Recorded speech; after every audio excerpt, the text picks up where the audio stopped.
Hello students, বাইরে নির্মলে তোমাদের প্রত্যেককে অনেক অনেক শুভেচ্ছা এবং অভিনন্দন জানাই। West Bengal school service commission বা WBSSC SLST 9-10 লেভেল এবং 11-12 লেভেল বায়োলজিক্যাল সায়েন্সে তোমরা যারা প্রিপারেশান নিচ্ছ বা তোমরা যারা পরীক্ষা দেবে, তোমরা জানো যে তোমাদের হাতে কিন্তু আর খুব বেশি সময় নেই। তোমাদের হাতে মাত্র 40 দিন সময় আছে, অর্থাৎ জুলাই মাসের 15 দিন এবং তার সঙ্গে সঙ্গে টোটাল অগস্ট মাস আছে। তো এই সময়ে শেষ মুহূর্তের প্রিপারেশান তোমরা কিভাবে নেবে, আজকে আমি এই সম্বন্ধেই আলোচনা করব।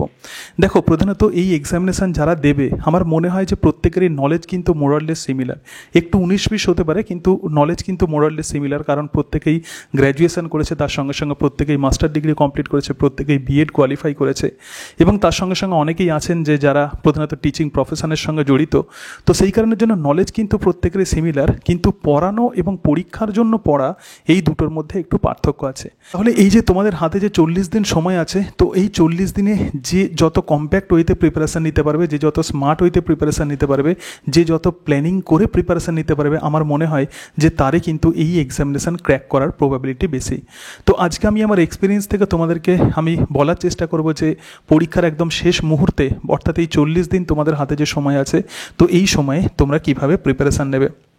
দেখো, এক্ষেত্রে দেখতে পাচ্ছ যে 40 ডেজ সময় আছে, তার মানে আমি বলছি যে জুলাইয়ের 15 ডেজ এবং অগস্টের টোটাল অগস্ট মাসটা তোমরা পাচ্ছ। তো প্রথমেই যেটা বলবো, তো সেটা হচ্ছে জুলাই থেকে শুরু করো, একদম জুলাই থেকে এটা শুরু করো। তো জুলাইটাকে দুটো ভাগে ভাগ করে নাও, অর্থাৎ যে 15 দিন আছে এটাকে দুটো ভাগে ভাগ করে নাও। একটি হচ্ছে 7 ডেজ এবং আর একটা 8 ডেজ, রাইট?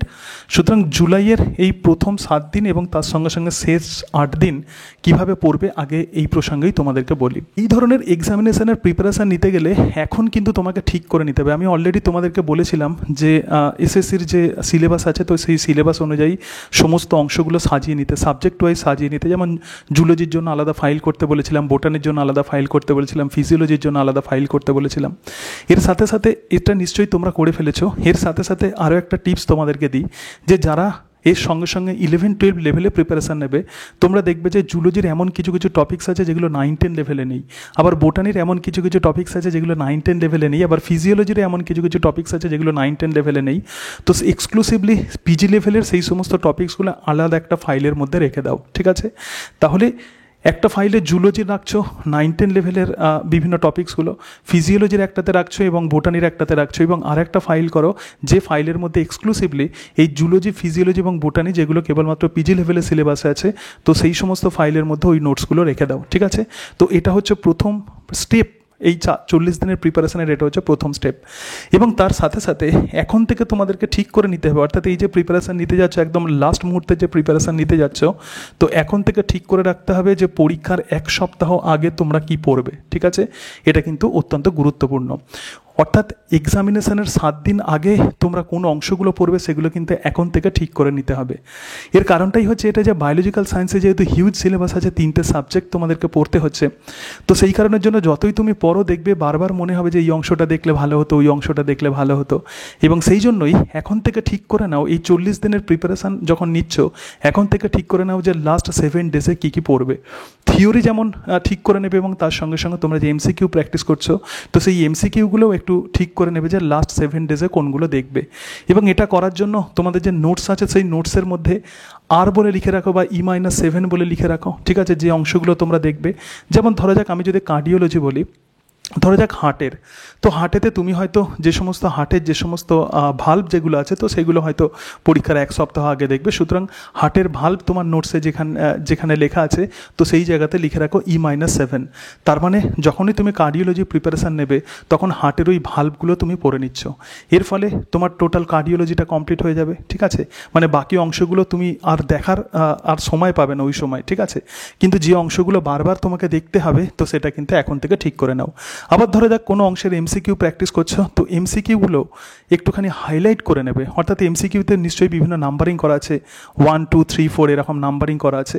তো সেই যে MCQগুলো আবার তোমাকে পুনরায় দেখতে হবে, মনে হচ্ছে যে MCQগুলো তুমি ভুলে যাচ্ছ বা যেগুলো তোমার মনে হচ্ছে যে ইম্পর্টেন্ট, তো সেই MCQগুলোও কিন্তু হাইলাইট করে রেখে দাও, সেগুলো এক্সামিনেশনের 7 দিন আগে দেখবে। তো এটা হচ্ছে একদম বেসিক স্ট্র্যাটেজি।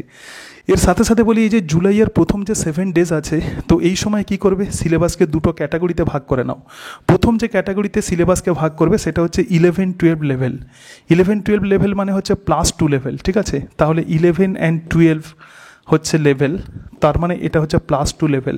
মানে ক্লাস 11-এর সিলেবাসে যে অংশগুলো আছে এবং তার সঙ্গে সঙ্গে ক্লাস 12-এর সিলেবাসে যে অংশগুলো আছে, তো সেই অংশগুলো দেখবে যে তোমরা যদি এসএসসি সিলেবাস তোমরা যদি দেখো, দেখবে যে +2 লেভেলের পোর্শন অলমোস্ট 80 থেকে 85% আছে, ঠিক আছে। যেমন তোমরা যদি প্ল্যান্ট মরফোলজি, তো প্ল্যান্ট মরফোলজি কিন্তু ক্লাস 11-এও আছে, আবার তোমাদের সিলেবাসেও আছে, ঠিক আছে। আবার যদি ধরে নাও যে সাইটোলজি, তো সাইটোলজি ক্লাস 11-এও আছে, আবার তোমাদের সিলেবাসেও আছে। আবার যদি ধরে নাও জেনেটিক্স, তো জেনেটিক্স কিন্তু এসএসসি সিলেবাসে যেমন আছে তার সঙ্গে সঙ্গে ক্লাস 12-এর সিলেবাসেও আছে। তো এইগুলো আগে ঠিক করে নাও, তাহলে দেখবে যে 11 অ্যান্ড 12 লেভেলের সিলেবাস, অর্থাৎ +2 লেভেলে যে সমস্ত অংশগুলো আছে, তো সেগুলো প্রথম 7 দিনে কভার করে ফেলো। এবং এটা কভার করতে গেলে যে বই তোমাকে অবশ্যই ফলো করতে হবে, আমি তোমাদেরকে বলেছিলাম অবশ্যই 11-12 লেভেলের বই ফলো করো, ঠিক আছে। তার মানে ক্লাস 11 সিম্পলি স্কুল লেভেলের বই, ক্লাস 11 অ্যান্ড ক্লাস 12-এর যে বই আছে এই বই একদম টোটাল কমপ্লিট করে ফেলো। মানে প্রথম 7 দিনে ক্লাস 11 আর ক্লাস 12 লেভেলের বই টোটাল কমপ্লিট করে ফেলো। জুলাইয়ের এই যে সামনে 7 দিন তোমরা হাতে পাচ্ছ, আজকে যদি 13 তারিখ হয় তাহলে 20 তারিখের মধ্যে ক্লাস 11 আর ক্লাস 12-এর বায়োলজি সিম্পলি কমপ্লিট করে ফেলো। দেখো এটা কিন্তু কমপ্লিট করা 1 সপ্তাহ, কিন্তু আমি তো একটু বেশি সময় বললাম, কারণ দেখো একজন ক্লাস 11 এবং একজন ক্লাস 12-এর ছেলে প্রধানত যখন নিট এক্সামিনেশন দিতে যায়, সে হয়তো একদিনের মধ্যেই টোটাল সিলেবাস কভার করে ফেলে। তো তোমরা তো দীর্ঘদিন ধরেই পড়াশোনার মধ্যে আছো, আবার তোমরা অনেকে হয়তো পড়াও, তো সেই কারণের জন্য তোমাদের এটা কিন্তু কভার করতে খুব বেশি সময় লাগবে না। এর সাথে সাথে যে কাজটা করবে তো সেটা হচ্ছে এমসিকিউ প্র্যাকটিস করো, ঠিক আছে। এবং নিটের প্রিভিয়াস ইয়ার্স এমসিকিউ কিন্তু এই সময় প্র্যাকটিস করো। নিটের previous years MCQ, last 34 years MCQ কিন্তু এই সময় প্র্যাকটিস করে না একদম টোটাল। সুতরাং কমপ্লিট এই সময় প্রিপারেশান নিয়ে নাও, অর্থাৎ সামনের 7 দিন একদম কমপ্লিট ক্লাস 11 এবং ক্লাস 12-এর সিলেবাস টোটাল কমপ্লিট করে ফেলো। This is very very important. কেন বলছি, মনে রাখবে যে এসএসসি এক্সামিনেশনে প্রধানত যে কোয়েশ্চেন্স আসে সেগুলো কিন্তু বেসিক লেভেল থেকে কোয়েশ্চেন্স আসে, এরকম নয় যে সিএসআই আর নেট লেভেলে অ্যানালিটিক্যাল টাইপের কোয়েশ্চেন্স হয় বা প্রচণ্ড ডিফিকাল্ট লেভেলে কোয়েশ্চেন্স হয়, এরকম কিন্তু নয়। তো বেসিক লেভেল থেকে কোয়েশ্চেন্স আসে, তো সেই কারণের জন্য বেস তোমাদেরকে ক্লিয়ার করতে হবে। এবং সেই জন্যই বলছি সামনের 7 দিন এই অংশটা টোটাল কভার করে ফেলো। এবং তারপরে দেখো লাস্ট যে 8 ডেজ আছে, সুতরাং এই 8 ডেজ, লাস্ট 8 ডেজে কী করবে, যে সমস্ত অংশগুলো কেবলমাত্র তোমাদের গ্র্যাজুয়েশন লেভেল অথবা পোস্ট গ্র্যাজুয়েশন লেভেলে আছে, মানে সিলেবাস একটুখানি কনসাল্ট করলেই দেখবে যে গ্র্যাজুয়েশন এবং পিজি লেভেলে কিছু কিছু টপিকস আছে। যেমন জুলজিতে বলতে পারি যে জুলজির যদি সিলেবাস দেখো, দেখবে যে ইনভার্টিব্রেটে যে বিভিন্ন স্পেশাল অর্গানস আছে, যেমন সিলিয়া আছে, ফ্ল্যাজেলা আছে, প্যারাপোডিয়া আছে, এগুলো কিন্তু ক্লাস 11 ক্লাস 12-এ নেই। অথবা ভার্টিব্রেটস তোমরা যদি দেখো তাহলে ভার্টিব্রেটসে দেখবে যে কম্পারেটিভ অ্যানাটমি অফ হার্ট আছে, অ্যাওটিক আর্চ আছে, ফিল্টার ফিডিং ইন অ্যাম্ফিওক্সাস আছে, তো এগুলো কিন্তু ক্লাস 11-12-এর সিলেবাসে নেই। আবার যদি দেখো যে ইভলিউশন যদি দেখো তাহলে জুজিওগ্রাফি পোর্শন আছে, অ্যাডাপ্টেশন আছে, এগুলো প্রধানত 11-12 লেভেলের সিলেবাসে নেই, তো সেই অংশগুলোকে কভার করো। আবার বোটানি যদি দেখো তাহলে প্ল্যান্ট প্যাথোলজি, এটা কিন্তু 11-12 লেভেলের সিলেবাসে নেই। আবার পেলিও বটানি, এগুলো কিন্তু 11-12 লেভেলের সিলেবাসে নেই। সুতরাং এই অংশগুলো জুলাইয়ের একদম লাস্ট 8 ডেজে কমপ্লিট করো। এর সাথে সাথে এই সময়ে আরও একটা কাজ করবে, যখনই এই টপিকসগুলো পড়বে তার কিন্তু এমসিকিউ ভালো করে প্র্যাকটিস করবে। এবং এমসিকিউ প্র্যাকটিসের জন্য আমি 2টো বইয়ের কথা বলেছিলাম, এই সময় যখন প্রিপারেশান নিচ্ছ তখন এমসিকিউ প্র্যাকটিস করবে 2টো বই থেকে। আর একবার লিখে দিচ্ছি 2টো বই, এই 2টো বই থেকে এমসিকিউ প্র্যাকটিস করবে। প্রথম যে বইটার কথা বলবো সেটা হচ্ছে সাঁতরা পাবলিকেশনের এসএলএসটি বায়োলজি বই। তো সাঁতরা পাবলিকেশনের এখানে দেখবে যে অ্যামাজনেও কিন্তু এটা এখন অ্যাভেলেবেল হয়ে গেছে এবং নতুন এক্ষেত্রে পাবলিকেশান হয়েছে। সুতরাং এই সাঁতরা পাবলিকেশনের এসএলএসটি বায়োলজি বই কেউ যদি কিনে না থাকো এখন সে কিনে নিতে পারো এবং কিনে নিয়ে সে প্রিপারেশান নিতে পারো, এখনও কিন্তু তোমাদের হাতে সময় আছে। এর সাথে সাথে আরেকটু ডিফিকাল্ট লেভেলে তোমরা যদি কোয়েশ্চেন্স যদি প্র্যাকটিস করতে চাও তাহলে ইউথ কম্পিটিশান টাইমস বলে একটা বই আছে, ঠিক আছে, আমাজনে দেখলেই এটা তোমরা পেয়ে যাবে। সো ইউথ কম্পিটিশান টাইমস, তো ইউথ কম্পিটিশান টাইমস যে বইটার কথা বলছি, এই বইটা আমি দেখেছি, এটা খুব ভালো বই। তো এই বইতে একটু হায়ার লেভেলের কোয়েশ্চেন্সগুলো তোমরা চ্যাপ্টার ওয়াইজ পেয়ে যাবে, রাইট। সো হায়ার লেভেলের কোয়েশ্চেন্স তোমরা চ্যাপ্টার ওয়াইজ পেয়ে যাবে। এই 2টো ভলিউম আছে, ভলিউম 1 এবং ভলিউম 2। তো ভলিউম 1-এ আছে জুলজি এবং ফিজিওলজির অংশ, আর ভলিউম 2-তে আছে বোটানির অংশ। তো যখন এই যে 8 দিনে তোমরা যে প্রিপারেশান নিচ্ছ, যে টপিকসগুলো এক্সক্লুসিভলি গ্র্যাজুয়েশন লেভেলে আছে তার এমসিকিউগুলো কিন্তু এখানে পেয়ে যাবে, রাইট। সুতরাং তার এমসিকিউগুলো তোমরা প্রিপারেশান নিয়ে নাও। এবং এটা যখনই করবে দেখবে যে তোমাদের সিলেবাস কিন্তু অলমোস্ট 100% কিন্তু কমপ্লিট হয়ে যাবে। যাবে। 15 দিনের মধ্যে সিলেবাস কিন্তু 100% কমপ্লিট হয়ে যাবে। এরপরে যেটা আসবে তো সেটাই হচ্ছে লাস্ট মান্থের preparation. This is very very crucial. এবং এই সময়কে মাইন্ডকে যেমন সেট করতে হবে, তার সঙ্গে সঙ্গে নিজেকে এটা বিশ্বাস করাবে যে তুমি অবশ্যই কিন্তু এই এক্সামিনেশান ক্র্যাক করতে পারবে। নিজের প্রতি কনফিডেন্সটাই কিন্তু আসল। দেখো আমি আবারও বলছি, এই ধরনের পরীক্ষাতে প্রধানত প্রত্যেকেরই কিন্তু নলেজ কিন্তু মোরাললেস সিমিলার, কিন্তু যার কনফিডেন্স বেশি থাকবে এবং এই কয়েকদিনে যে ভালোভাবে প্রিপারেশান নিতে পারবে তারে কিন্তু এই এক্সামিনেশান ক্র্যাক করার প্রবাবিলিটি কিন্তু বেশি থাকবে। তো যে বিষয়টা বলছিলাম যে অগস্ট যে মাস আছে, তো অগস্ট মাসে তাহলে তোমরা কিভাবে প্রিপারেশান নেবে, এটা হচ্ছে একদম লাস্ট মান্থ। সো লাস্ট মান্থের প্রিপারেশান, এবং এই লাস্ট মান্থের যে প্রিপারেশান আছে এটাকে 3টে উইকে ভাগ করো, তাহলে 3 উইকস। তাহলে প্রথম 3 উইকসে কীভাবে প্রিপারেশান নেবে, ঠিক আছে, এখন থেকে কিন্তু এটাকে প্ল্যানিং করে রেখে দিতে হবে, দেরি করলে হবে না, এখন থেকে কিন্তু এই সমগ্র বিষয়টাকে প্ল্যানিং করে রেখে দিতে হবে, ঠিক আছে। তাহলে 3 উইকস, এবং আমরা জানি যে সপ্তাহে প্রধানত মন্ডে থেকে সানডে, তো এই 7টা দিন থাকে, ঠিক আছে। তো এই ক্ষেত্রে তোমাদেরকে বলবো যে এই যে 3 উইকস যেটা আছে, এই 3 উইকসকে এইভাবে ভাগ করে নাও, এইভাবে ভাগ করে নাও। তো মন্ডে মন্ডে মন্ডে তার সঙ্গে সঙ্গে ওয়েডনেসডে আর ফ্রাইডে, ঠিক আছে, মন্ডে ওয়েডনেসডে আর ফ্রাইডে। তো এই 3 দিন 2টো সাবজেক্ট পড়ো, একটা জুলজি প্লাস বোটানি, ঠিক আছে। তার মানে ধরা যাক মন্ডে ওয়েডনেসডে আর ফ্রাইডে এই 3 দিন জুলজি এবং বোটানি পড়ো, ঠিক আছে। এবং এবং এক্ষেত্রে টুইসডে আর থার্সডে এক্ষেত্রে ফিজিওলজি পড়ো, ঠিক আছে। আমি জাস্ট প্রিপারেশান স্ট্র্যাটেজি বলছি, রাইট। তো কিভাবে এইগুলোকে তোমরা কভার করবে একটু বলে দিই। ধরা যাক এই যে মন্ডে ওয়েডনেসডে ফ্রাইডে তুমি পড়ছো, তাহলে একটা দিনকে, সুতরাং ডেকে প্রথমেই 2টো ভাগে ভাগ করো। একটি হচ্ছে মর্নিং, সুতরাং একটি হচ্ছে মর্নিং, এবং আর একটা হলো ইভিনিং, ঠিক আছে। সুতরাং মর্নিং আর ইভিনিং দিনকে এই 2টো ভাগে ভাগ করে নাও। এবং মর্নিংয়ে যে কাজটা করবে, মর্নিং এবং ইভিনিং দিনকে প্রধানত এই 2টো ভাগে ভাগ করে নিচ্ছ। এবং মর্নিংয়ে যে কাজটা করবে একটু লেখার চেষ্টা করছি। দেখো মর্নিংয়ে প্রধানত প্রতিদিন 6টার সময় উঠে পড়বে, ঠিক আছে, অর্থাৎ 6টার সময় পড়তে বসবে, 6টা থেকে একদম দুপুর 1টা PM পর্যন্ত মর্নিংয়ে পড়বে। আর ইভিনিংয়ে কী করবে, ইভিনিংয়ে হচ্ছে 6 PM থেকে 11টা PM পর্যন্ত পড়ো। সো 6 PM থেকে 11টা PM, বেশি পড়ার দরকার নেই, যেটুকু পড়বে সলিড পড়বে, ঠিক আছে। তাহলে মর্নিংয়ে সকাল 6টা থেকে পড়ছো একদম দুপুর 1টা পর্যন্ত, আর ইভিনিংয়ে যেটা করছো 6টা থেকে একদম 11টা পর্যন্ত পড়ছো। এবার দেখো এই সময়ে, এই সকালবেলার এই সময়টাতে কিভাবে পড়বে একটুখানি বলে দিই। সুতরাং যখন এই সকালবেলা পড়ছো, ধরা যাক মর্নিং, তো মর্নিংয়ে তুমি পড়াশোনা করছো 6 AM থেকে একদম 1 PM পর্যন্ত পড়ছো। তো মর্নিংয়ে প্রধানত থিওরি পড়ো, ঠিক আছে। ধরা যাক এরকম পড়লে যে 6টা থেকে 8টা পর্যন্ত হয়তো জুলজি পড়লে, আবার 8টা থেকে 10টা পর্যন্ত বোটানি পড়ো, আবার 10টা থেকে 12টা পর্যন্ত আবার জুলজি পড়ো, আবার 12টা থেকে 1টা পর্যন্ত বোটানি পড়ো। তো এরকম ওয়েতে প্রধানত পড়াশোনা করো। এবং যখন পড়বে তখন কিন্তু বারবার তোমাদেরকে এই কথা বলছি যে থিওরি যখন পড়বে, তো থিওরিতে একটুখানি ঠিক করে নাও যে কোন সময়, মানে থিওরিতে হাইলাইট করে নাও যে E-1 ডেতে তোমরা কোন অংশগুলো পড়বে। সুতরাং এই সময় হাইলাইট করে নাও E-7 ডেজে কোন অংশগুলো পড়বে। থিওরি যখন পড়ছো তার মানে কিন্তু একদম কমপ্লিট হয়ে যাচ্ছে সিলেবাস, কিন্তু তবুও আমাদের মনে হতে পারে যে এই অংশটা পড়া হলো না, একটু বাকি রয়ে গেল। সুতরাং যে অংশগুলো তোমার মনে হচ্ছে আবার তোমাকে দেখতে হবে, তো সেগুলোকে হাইলাইট করে নাও, ঠিক আছে। তাহলে মর্নিংয়ে এই কাজটা করলে। এবার বলি যে ইভিনিংয়ে কী কাজ করবে। সুতরাং ইভিনিংয়ে একদম MCQ প্র্যাকটিস করো। সুতরাং ইভিনিংয়ে অনলি যেটা প্র্যাকটিস করবে তো সেটা হচ্ছে MCQ। এবং এই MCQতেও কিন্তু হাইলাইট করে রেখে দাও, যে হাইলাইট করে নাও, এক্ষেত্রে মনে হয় স্পেলিংটা ভুল হলো, যাই হোক, এক্ষেত্রে হাইলাইট করে নাও যে E-7 ডেতে MCQতে কোন অংশগুলো পড়বে, প্রত্যেকটা অংশ। এবং তোমাদেরকে একটা বিষয় বলি যে এই যে সিলেবাস আছে, SSCর যে সিলেবাস আছে, কোনো অংশ কিন্তু বাদ দিলে হবে না।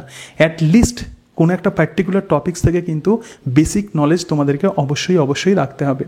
এবং যদি কোনোভাবে এরকম হয় যে নিটের তুমি যে কোয়েশ্চেন্স যখন প্র্যাকটিস করছো, এবং নিটের ধরা যাক কোনো একটা টপিক্স, ধরা যাক এক্ষেত্রে আমি বলছি যে তুমি টুইসডে এবং থার্সডেতে হয়তো তুমি ফিজিওলজি পড়ছো, তো ফিজিওলজির ধরা যাক নিউরোবায়োলজি তুমি পড়ছো, ঠিক আছে, সেন্স অর্গান পড়ছো বা নিউরোবায়োলজির ব্রেন পড়ছো, তাহলে নিটেতে কোন কোয়েশ্চেন্সগুলো এসেছে সেগুলোও কিন্তু যেমন তার সঙ্গে সঙ্গে প্র্যাকটিস করবে, এর সঙ্গে সঙ্গে এসএলএসটি সাঁতরা পাবলিকেশনের যে বইটা বললাম ওখানেও যে কোয়েশ্চেন্সগুলো এসেছে ওগুলো প্র্যাকটিস করবে।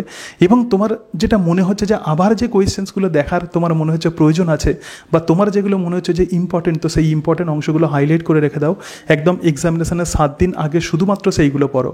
তাহলে যখন প্রিপারেশান নিচ্ছ থিওরিও তুমি ঠিক করে নিচ্ছ যে এক্সামিনেশনের 7 দিন আগে কোনগুলো পড়বে, এবং তার সঙ্গে সঙ্গে এমসিকিউও তুমি ঠিক করে নিচ্ছ এক্সামিনেশনের 7 দিন আগে তুমি কিভাবে পড়বে। এটা কিন্তু অত্যন্ত ক্রুশিয়াল। এবার যে বিষয়টা বলছিলাম যে অগস্ট মাসকে তো তুমি 3টে উইকে ভাগ করে নিয়েছো, তো এটা ঠিক করে নাও যে ফার্স্ট উইকে তুমি যে কাজ করবে সেটা হচ্ছে তুমি একদম জুলজি এক্সামিনেশান দেবে, ঠিক আছে, জুলজি এক্সামিনেশান দেবে।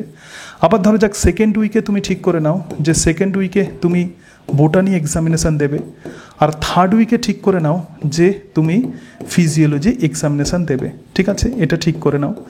এর কিন্তু অন্যথা হলে হবে না, ঠিক আছে। আমি আবার বলছি যে প্রিপারেশান স্মার্ট হতে হবে এবং কম্প্যাক্ট হতে হবে, এখন থেকে কিন্তু এগুলো ঠিক করে নিতে হবে, এটা একদম শেষ মুহূর্তের প্রিপারেশানের কথা বলছি।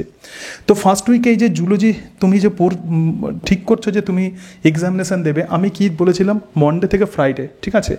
তাহলে এক্ষেত্রে দেখো এই যে জুলজি পড়ছো স্যাটারডে অনলি জুলজি পড়ো, স্যাটারডেতে মানে ফার্স্ট উইকের যে স্যাটারডে আছে শুধুমাত্র জুলজি পড়ো, আর কোনো বিষয় পড়ার দরকার নেই। একদম সকাল থেকে রাত পর্যন্ত যতক্ষণ সময় লাগে টোটাল জুলজি অংশ কমপ্লিট করো। তুমি যা পড়েছো অর্থাৎ জুলাইয়ের প্রথমে তুমি যেগুলো পড়েছো তুমি মোটামুটি দেখে নিয়েছো, তাহলে এটাকে একদম কমপ্লিট করে ফেলো স্যাটারডেতে, রাইট।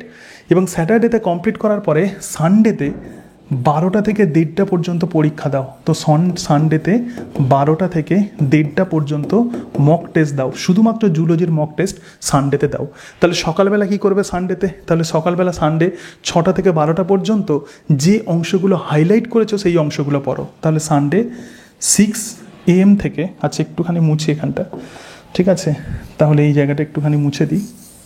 আচ্ছা আবার লিখছি, দেখো তাহলে সানডেতে 12টা থেকে 1:30 পর্যন্ত তুমি এক্সামিনেশান দিচ্ছ, তাহলে 6টা AM থেকে একদম 11:30টা AM পর্যন্ত 11:30টা AM পর্যন্ত হাইলাইটেড পোর্শানগুলো আবার দেখে নাও। তুমি তো অলরেডি হাইলাইট করে নিয়েছো, অর্থাৎ এক্সাম E-7 ডেতে তুমি যেগুলো দেখবে তো সেগুলোকে এই সময় দেখে নাও। রবিবার দিন সকাল 6টা থেকে 11:30টা পর্যন্ত এই অংশগুলো দেখে নাও, ঠিক আছে। এবং 12টা থেকে 1:30 পর্যন্ত যে কোনো একটা কোয়েশ্চেন্স তোমরা পিক আপ করে নাও। জুলজির যে কোনো একটা কোয়েশ্চেন্স বিভিন্ন বই আছে, তো সেই বই থেকে র্যান্ডমলি একটা পিক আপ করে নাও এবং এক্সামিনেশান দাও। এক্সামিনেশান দিলেই কিন্তু তোমাদের কনফিডেন্স চলে আসবে, ঠিক আছে, মক এক্সামিনেশান দিলেই কনফিডেন্স চলে আসবে।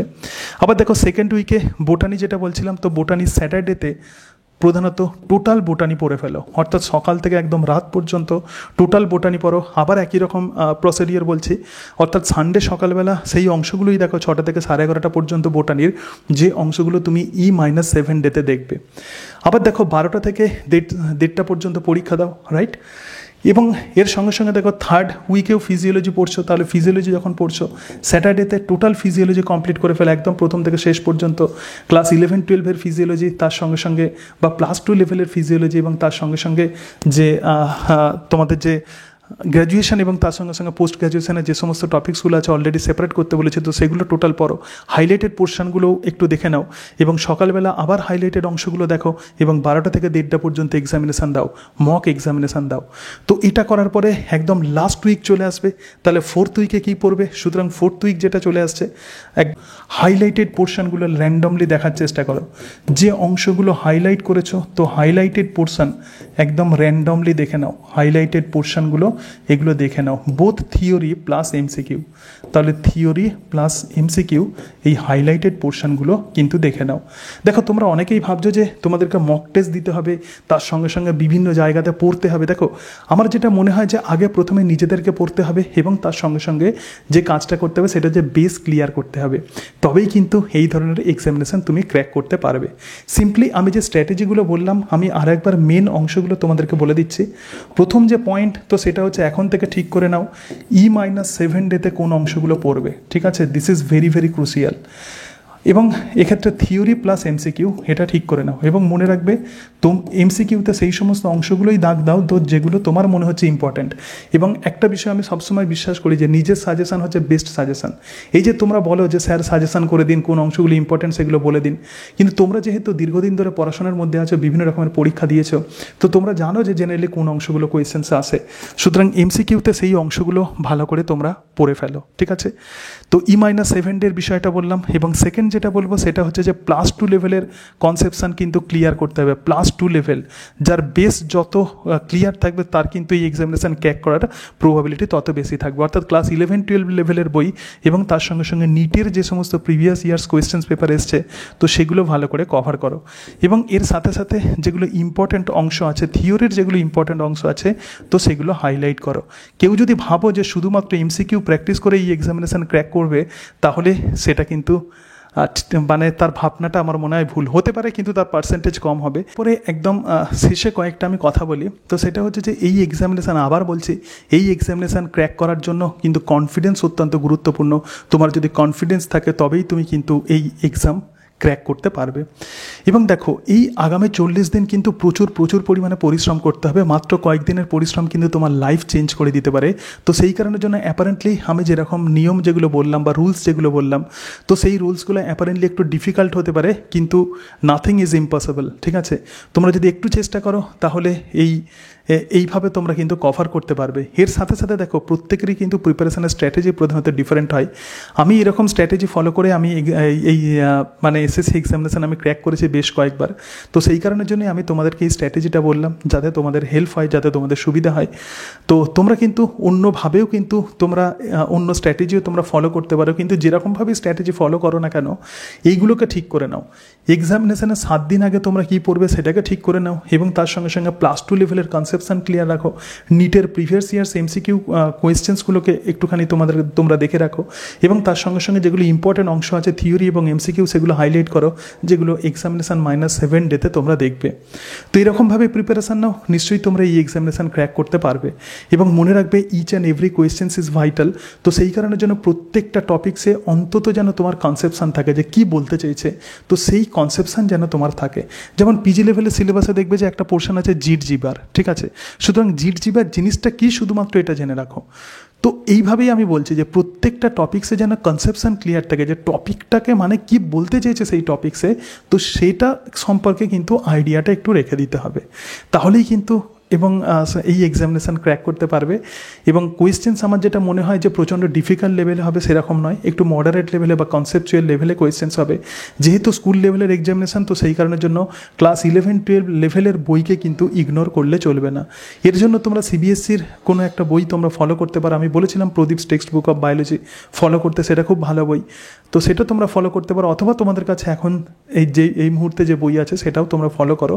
এর সাথে সাথে মাস্ট রিড আর একটা বইয়ের কথা বলবো, দুটো বইয়ের কথা বলবো। একটি হচ্ছে ইভলিউশন বাই রাজতগী, তো রাজতগীর ইভলিউশন, এবং এর সাথে সাথে জেনেটিক্স, একটু জেনেটিক্স এবং মলিকুলার বায়োলজি, রাজতগীর জেনেটিক্স অ্যান্ড মলিকুলার বায়োলজি, এই দুটো বই তোমরা কিন্তু হাতের কাছে রেখে দিও। এখান থেকে আমি দেখেছি যে অনেক কোয়েশ্চেন্স আসে, সুতরাং এই বইগুলো একটু হাতের কাছে রেখে দিও, এবং দরকার হলে এগুলো একটু উল্টে পাল্টে দেখে নেবে, কিছু অংশ এগুলো দেখে রাখবে, নিশ্চয়ই তোমাদের এই পরীক্ষা ভালো হবে। এর পরের দিনে আমি আলোচনা করব তোমরা যারা ওয়ার্কিং আছো, তোমরা যারা সময় পাচ্ছ না, তো তোমরা কিভাবে এই প্রিপারেশান নেবে। দেখো ওয়ার্কিং কন্ডিশনেও কিন্তু আমি এই এক্সামিনেশান ক্র্যাক করেছি, সুতরাং সেই সময় আমি কি স্ট্র্যাটেজি ফলো করেছিলাম তো সেটাও আমি তোমাদের সঙ্গে শেয়ার করব। সকলে ভালো থেকো, প্রত্যেকে শুভ কামনা করি, এবং তোমরা সবাই যাতে এই এক্সামিনেশান ক্র্যাক করতে পারো ঈশ্বরের কাছে এই প্রার্থনা করি। So thank you and that's it.